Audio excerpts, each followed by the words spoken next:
I watched from my front door as she got her kids ready for school, making sure they had everything they needed to begin the new year. Their lunches, their summer reading work, even down to their favorite clothes, just to make sure they were all set to enjoy another year at Belmont Elementary. She checked and she rechecked everything down to the smallest details, making sure nothing was forgotten and everything was just the way it should be for her three little angels. Everything looked so perfect on the outside, but I knew there was something not so perfect within the family, within Julie, my neighbor, my friend. What Julie hid from the world and anyone looking to see inside her window of life was a shattered heart, a lost soul, and broken dreams of happiness ever after. You see, Julie had lost her husband Thomas, the father of her children, the breadwinner, and the co-architect of her childhood dreams of a fairy tale life. He was gone forever, but not for good. It wasn't an illness. It wasn't an accident. It was by choice. You see, Thomas had chosen to pursue his own dreams in the arms of their trusted babysitter. At first, Julie didn't want to admit it. She didn't want to face it. Didn't even want to think about the fact that the love of her life had fallen for a 19-year-old college freshman named Mindy. After all, Thomas always said he'd hated college, but I guess he didn't hate the girls that went there. Julie began to notice the connection between Thomas and Mindy, but she told me she just thought it was Thomas just being Thomas.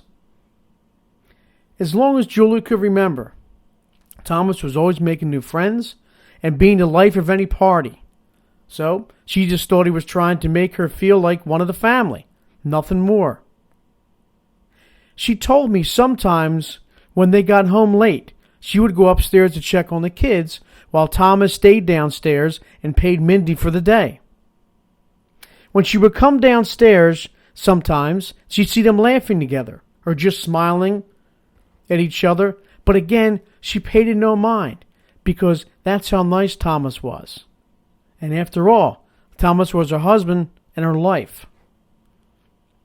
She also confided in me that Mindy would sometimes make a joke by saying, "You got a real keeper here, Mrs. Carver." Julie told me she never paid that comment any mind because she felt it was Mindy just kissing up to them so she could keep her job.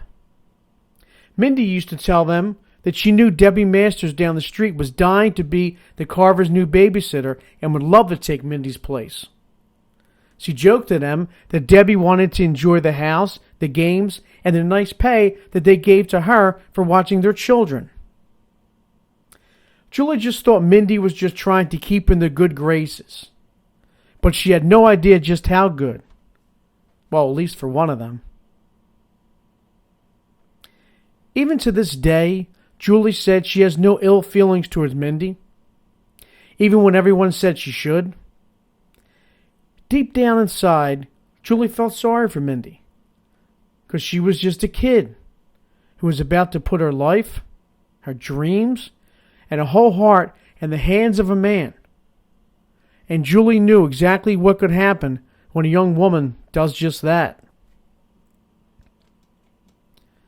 There was no huge argument when the truth finally came from Thomas's lips to Julie's ears.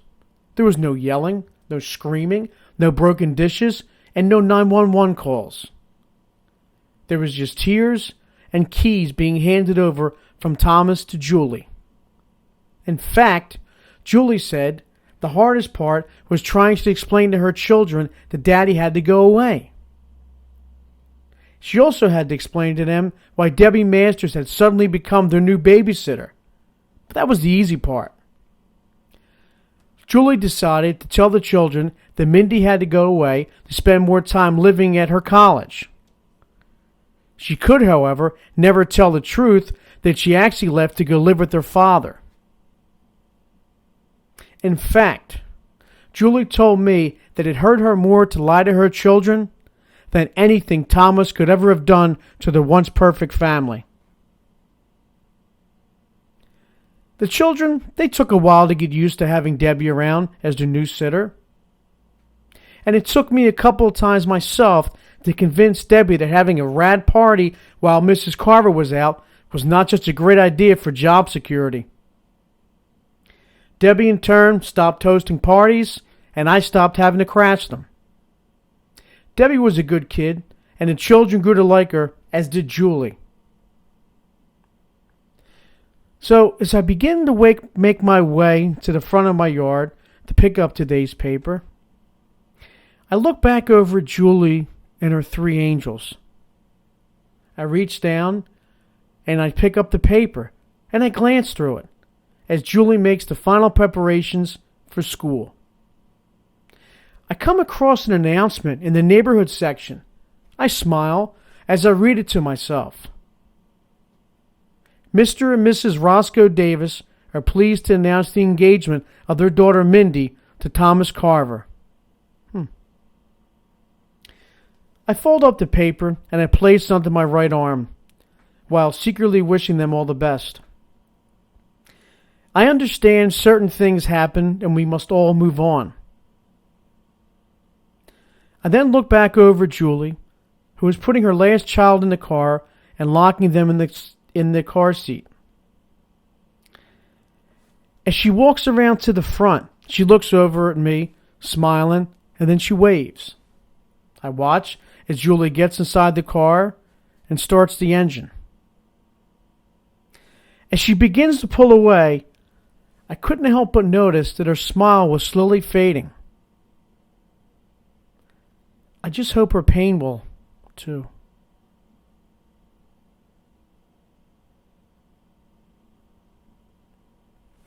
You've just heard An Imperfect Family, an original short story written by John J. Ruppert, April 22nd, 2012. It was recorded and spoken by John J. Ruppert, April 23rd, 2012. I am John J. Ruppert.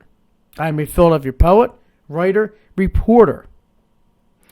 Words can't express how thankful your ears, your eyes, and your comments have made me. Till we meet again, be well, and yes, be creative.